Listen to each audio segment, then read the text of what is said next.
সংসার চলে না ওরে কাটলো জনম অঙ্ক কষে হিসেবে তবু মিলল না কাটলো জনম অঙ্ক কষে হিসেবে তবু মিলল না গুরু আমার সংসারে চলে না ওরে গুরু আমার সংসার চলে না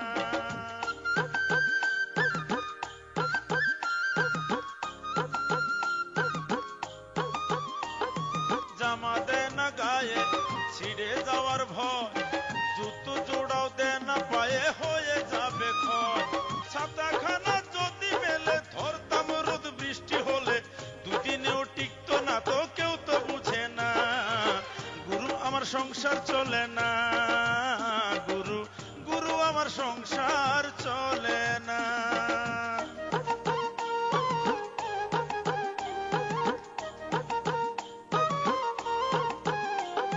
জমি কিনি এইটা কোনো খারাপ নেশা কি হিংসা করে দুষ্ট লোকের সাথে আমার স্ত্রী জমি কিনি এইটা কোনো খারাপ নেশা কি আরে হিংসা করে দুষ্ট লোকের সাথে আমার স্ত্রী গুরু আমার সংসার চলে না ওরে গুরু আমার সংসার চলে না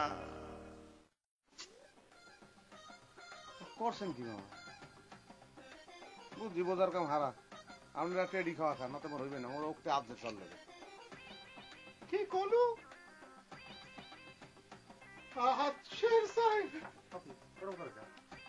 যেটা পারো না সেই কামে যাও কে আমার তো কোনো দোষ নাই সব বুদ্ধি নহর আর ভূপেনের।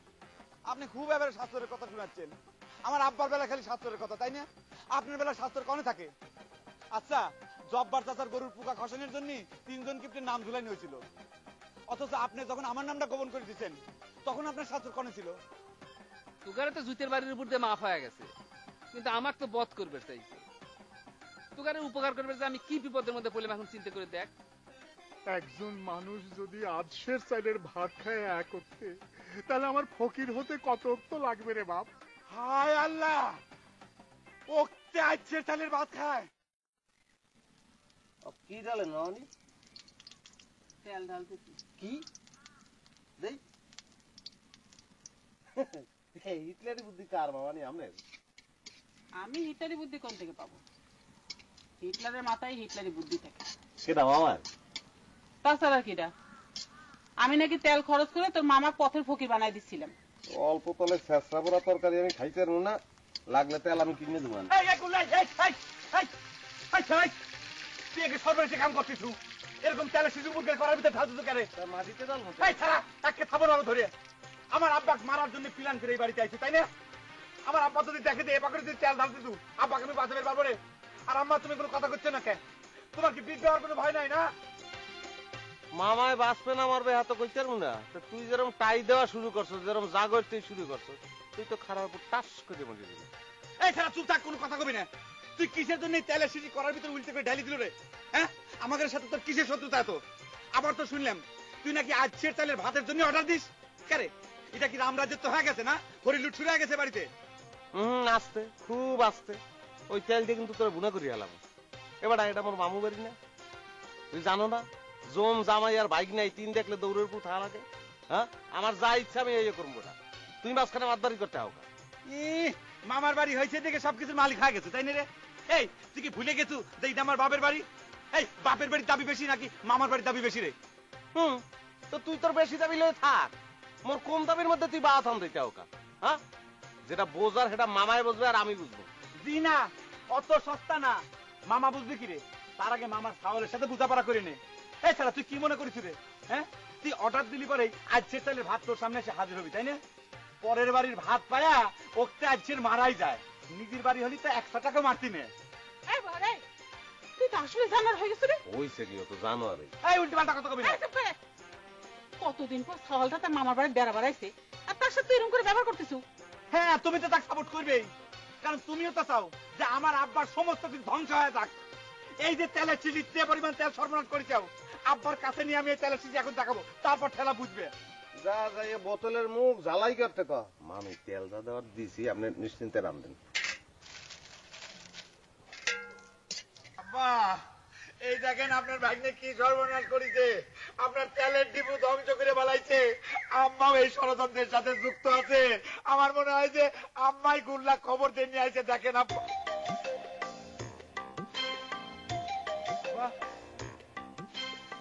আব্বা কোনে গেলেন আব্বা? আব্বা খালি পরে কি আব্বা মনের দুঃখে? আব্বা পুকুরের ভিতর নামে মরে নাই তো? আব্বা, আব্বা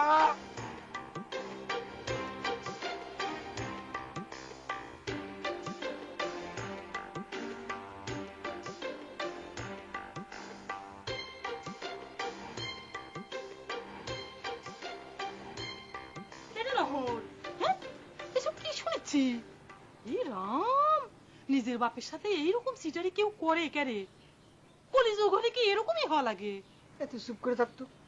কলিযুগের কথা শোনাচ্ছে। সারা জীবন যে আমাদের বাবা আমাদের সাথে সিটারি করতেছে সেটা তোমার চোখে পড়ে না? হায় রে ভগবান, কে রে তোরা কি হইছু? তোর কি পাপ পুণ্য বলে কোনো ভয় নাই? হ্যাঁ কে রে?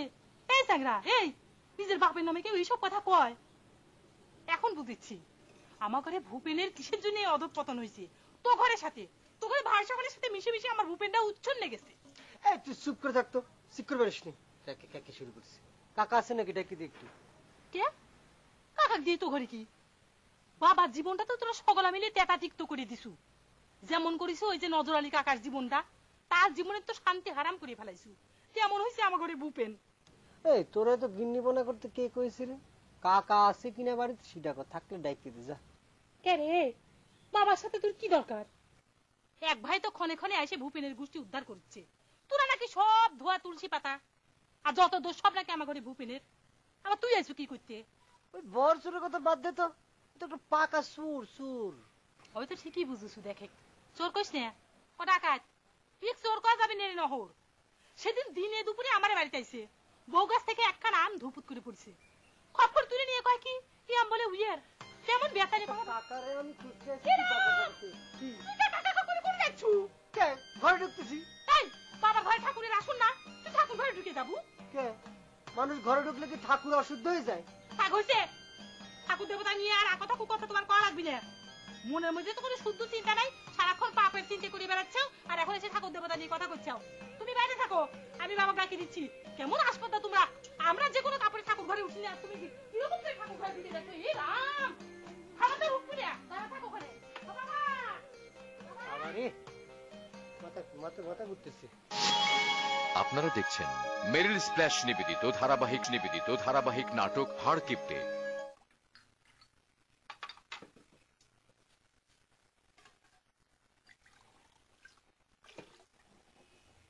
খালি পানি খেয়ে কি আর পেট ভরে রে ভূপেন? কি আর করবো রে মজনু, হারাধন দত্তর বাড়িতে এতদিন তাও খিদেটাকে আত্মরা করার ব্যবস্থা ছিল, সেটাও তো বন্ধ হয়ে গেল। তোরা কিসের জন্য ওই সাপ নিয়ে খেলবে গেছিল আমার কত?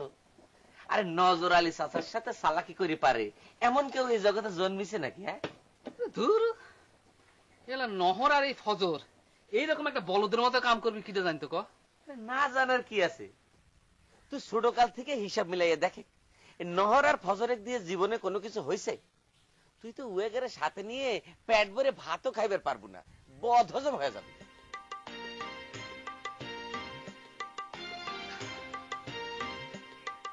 ঘটনা তো সেই রকমই হয়ে গেল রে মজনু। এখন তো আমি কোনো বুদ্ধি খুঁজে পাচ্ছি না। তাহলে বুদ্ধির গোড়ায় তরল দেওয়ার ব্যবস্থা করি, চা দেই। না রে, খালি পেটে চা খাইলে গ্যাসের যন্ত্রণা হবে। অসুবিধে নেই, সাথে 2 খান বিস্কুটও দিচ্ছি।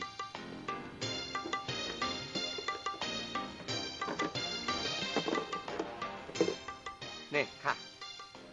রিলিফের মাল আর কত খাবো রে?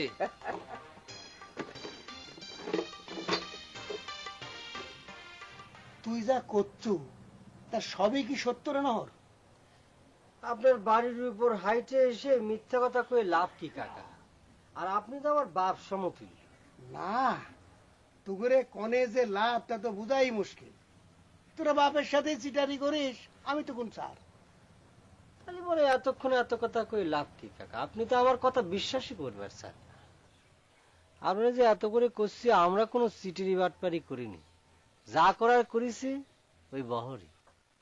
তোদের এ কথা কি বিশ্বাস করবো ক? তোরা করছো সোনার বল পাইছো, এ কথা কি বিশ্বাস করার মতন কথা? কাকা, বলটা সোনা না পিতল তা তো পরীক্ষা করতে পারলাম না, তার আগেই না বহর চুরি করে নিয়ে গেল। বলটা সোনা কিনা তা পরীক্ষা করার জন্য তো ভূপেন আপনার কোষ্ঠীপাত নিয়ে রেডি থাকবার করেছিল। তোরা করছিস সোনার বল পাইছিল, এদিক ভূপেন করছে মোহর পাইছে। ভূপেন ঠিক কথাই কয়েছে, আমরা ভূপেন রে মোহরের কথাই কয়েছি। তোর ভাই যায় বলটা নিয়ে গেল, তা কি করেছি? নজর আলিয়ে তো পাই নাই। বহর সে কি জিনিস কাকা, আপনারা তার চেনেন না। ও একটা অজগর, অজগর। আমার বাপের যা সম্পত্তি আছে সব কিছু কিলে খাবে, বুঝতে পারছি। আব্বার কাছে আমাদের নামে বিভিন্ন কথা কই আব্বার মন থেকে আমাদের তুলে দিচ্ছে। আব্বা তো কিছু বুঝতেছে না, আব্বার উপর টেক্কা মাইরে আর বলটাই তো নিয়ে নিল, বুঝতে পারছি। বলটা সোনার না হয়ে যদি পিতলেরও হয়, তাহলে তো তার দামও কম নাই রে। না তুই যে সাইজ দেখালু তা তো আজের হবেই। আরে দেখেছেন কাকা, আপনার চিকুন বুদ্ধি ঠিকই কিন্তু জিনিসটা ধরে ফেলেছে, কিন্তু আব্বাকে জিনিসটা বোঝানোই গেল। পিএস খা মাথা তো ঠিক না কাকা? আরে পেঁয়াজের আর কি দোষ দিব, বহরেরও তো পেঁয়াজ খাওয়া মাথায়। হ্যাঁ, এ কথা অবশ্য ঠিকই কয়েছেন। যাক কাকা, আপনার বিস্তারিত সত্যি ঘটনাটা আমি জানাই গেলাম। খামাখা ভূপেনের উপর রাগ করে সত্যি সত্যি তাক যদি বাদ করে ফেলাম, তারপরে আবার কি হয়ে যায় পাওয়া যায় না। আমি চিন্তা করলাম যে আপনারা সত্যি ঘটনাটা জানানোর দরকার। নমস্কার।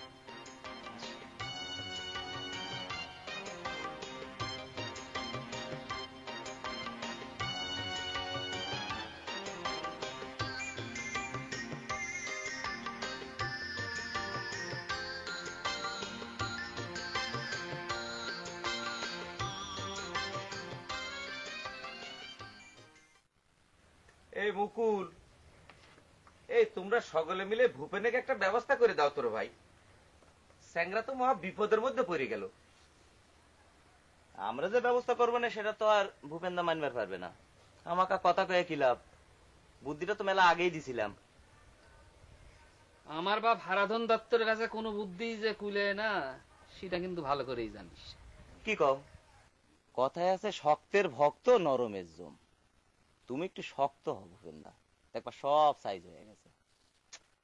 আরে বাবা, কি শক্ত হব? তুই কি আমার বাপের মাথায় বাড়ি দিবের কোস নাকি?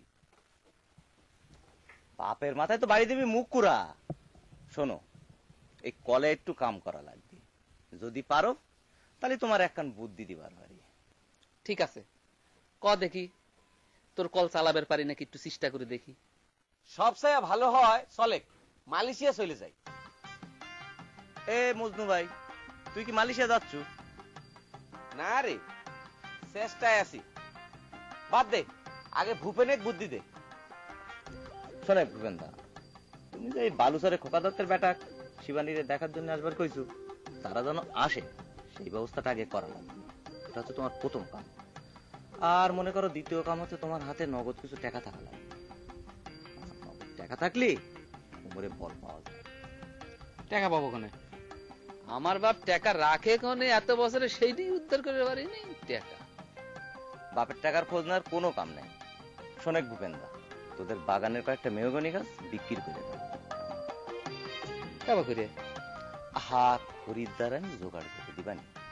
তুমি খালি টাকাটা গুনে নিবা আর গাছটা দেখাই দিবা, তাদের কাজ তারা করে নিবে। বাবা যদি টের পাওয়া যায়? টের পাতি পাতি মনে করো গাছ কাটা শেষ, তখন কি হবে? বাবা বাড়ির থেকে বাইর করে দিবে। মনে করো গাছ কাটার টাকা দিয়ে তখন হোটেলে খাবো আর বাবুগিরি করে বেড়াবো। আর যখন টাকা শেষ হয়ে যাবে তখন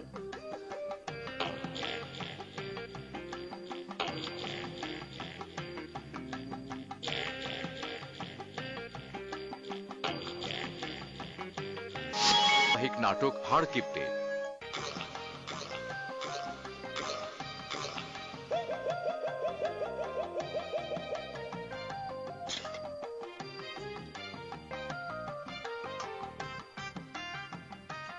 আমি প্লেট লাগবে না, ডাইরেক্ট একশনে চলে যাই, গামলাই খাই, ওই ক্যালকাল ভাত নিতে আমার ভালো লাগে না। দেখছি না আব্বা, এরকম রাক্ষসের মতো গামলা করে ভাত খালি বলে আমাদের সংসারে আয় বরকত কিছু থাকবি? এমনি বলে আমাদের সম্পত্তি ক্ষয় শুরু হয়ে গেছে। প্লেটে ভাত খালি কি পেট ভরে না রে গোল্লা? না মামু, বিরক্ত লাগে। এই পকিলে হানি একটু করে ভাত লবো আর খামু, এই হয়। ছোটকালে তো এই গামলায় খাই, কই আমাকে ফ্যামিলির আয় বরকত তো কমে। নিজেদের বাড়িতে এত আয় বরকত থাকলি পারে, তাহলে পারে এই মামার বাড়ি এসে পড়ে থাকতি না, বুঝছিস? এই বহর, তুই এমন ভাবে কথা কছু মনে করছেন গোল্লা সারা বছর মামার বাড়িতে এসে পড়ে থাকে। কইতে দেন মামানি, কইতে দেন। ওই ভাইগুলোকে পলিটিক্স করতে করতে অভ্যাস হয়ে গেছে, এখন কি করবে কন? তুই কি করলু? তুই আপার টিম নিবি কি করবি? ডাল যে ভাত খেতে নিবি ওরা। তাই বলে তুই আপার টিম নিবি?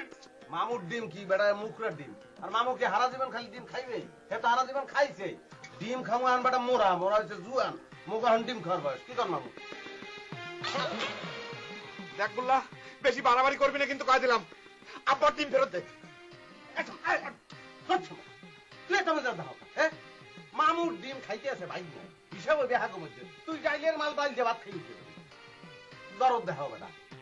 সংবাদপত্র পড়ো, রেডিও দেখো, সেখানে কি বলে? এই বয়সে একটা বয়সের পরে ডিম খাওয়া যায় না। ডিম খাইলে আস্তে করে ব্লাড প্রেশারটা বাইরে যাবে, আমাকে মামুর টাস করে মরে যাবে। ডিম খাওয়াও না, আজরাই বলা বেটা। বলা নেই, ডিমের মূল জিনিস হয়েছে আপনার কুসুম। মনে করেন যে একটা নির্দিষ্ট,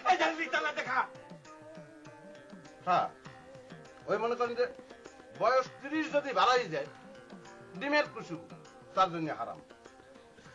ওরে বাহ,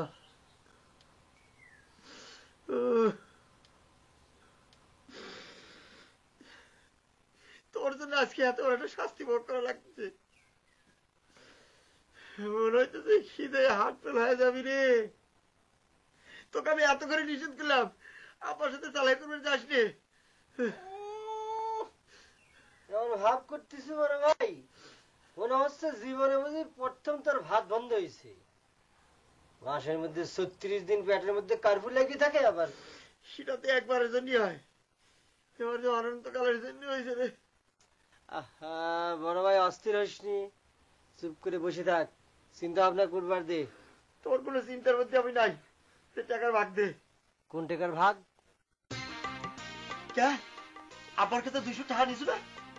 ওই 100 টাকা তুই নে, আমার 100 টাকা ভাগ দিবি। আমি চাটমোহর বাজারে হোটেলে ভাত খেয়ে আসবো। ওই টাকার ভাগ আমি তোরে কি জন্য দিবে রে বড় ভাই? ওই টাকা কামাই করেছি আমি, তোর ভাগ দেবো কি জন্য রে ভাই? আব্বার কাছে যখন টাকাটা আমি চাচ্ছিলাম, তুই 1000 বার আমার নিষেধ করিস রে ভাই। এ ভাই, তুই তো অনেক সুযোগ সন্ধানী হয়ে গেছিস রে ভাই। এখন চোখ উল্টাতেছিস না? তোর সাথে থেকে অনাহার ভোগ করা লাগবি, আর তোর নিজের পকেটের মধ্যে টাকা দিয়ে তুই কায়দা করতেছিস না? আচ্ছা ঠিক আছে ভাই, টাকাটা নাই তোরই, তোর খিদে লাগে নাই, যাই এই 200 টাকা দিয়ে চাটমোহর বাজারে হোটেলে ভাত খেয়ে আসি, চলে যা। 200 টাকা দিয়ে তুই কয় বেলা ভাত খাবি রে বড় ভাই? তারপরে যদি সালিশ বসে টাকা যদি ফেরত দেওয়া লাগে, তখন তো আমসালা দুটোই যাবেনি। হাই রে, তোর মাথার মধ্যে আর কবে যে বুদ্ধি হবে?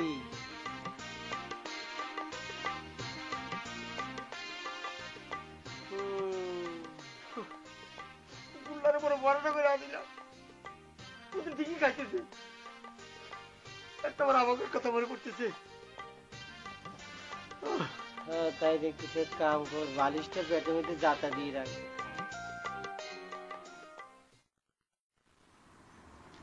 কাকা, চা তো ঠান্ডা হয়ে গেল। অসুবিধা নাই রে, নকল চা তো ঠান্ডা হলেও মনে কর নিশা ঠিকই হয়, নাকি কন কাকা? আমার আর কর কি দরকার, তোমরাই তো সব কয়ে ভালাচ্ছ। কাকা, ভূপেনে কি বাড়ি উঠবার দিছেন, নাকি স্যাংড়া না খেয়ে খেয়ে এখনো রাস্তায় ঘুরে বেড়াচ্ছে? তোমাদের মতো বন্ধু থাকতে তার যদি না খেয়ে রাস্তায় ঘোরা লাগে, তাহলে কেমন হয়? কি করা যাবে কন কাকা? দুপুরে এত করে তাকে টানাটানি করলাম, চলে বাড়ির চলে। তোর ভাবি মুরগি পাক করিছে, পেট ভরে ভাত খাস। সে তো গেলই না, উল্টো কয় কি জানেন? মুরগি খায় জাত নষ্ট করা যাবে না। যাই কোন কাকা, আপনি কিন্তু কামটা ভুল করতেছেন। আরে জাগারে ঘটনা সেই নজর আলী কাকা তো 2 সওয়ালে ঠিকই ঘরে বসে ভাত খাওয়াচ্ছে, তাহলে আপনি কে খামাখা আপনার সওয়ালে ঘর সারা করবেন? কত তো ঠিকই কাকা, নজর চাচা একদম ঝানুলো, তার 2 সওয়াল সোনার মোহর পাইছিল আর 1 সওয়াল সেটা চুরি করেছে, তাতে অসুবিধা কি? ঘরের জিনিস তো ঘরেই রয়েছে। মুকুল, মজনু কি 1 কাপ চা দিবার করবে নাকি? খুব চিন্তার মধ্যে আছি তো, তাই 1 কাপ আসল চা খাওয়া জরুরি হয়ে পড়েছে। মজনু ভাই, কাকারে পড়া করে চা দাও। দেখতে পাচ্ছ না কাকা একেবারে কেমন টেনশনের মধ্যে পড়ে গেছে। কাকা বুঝছেন, চা কিন্তু সত্যি সত্যি। কথা কই না তোর বাবু, চা দাও।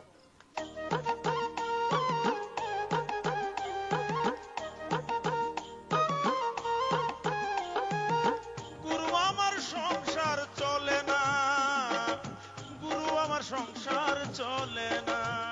ওরে কাটলো জনম অঙ্ক কষে, হিসেবে তবু মিলল না। কাটলো জনম অঙ্ক কষে, হিসেবে তবু মিলল না।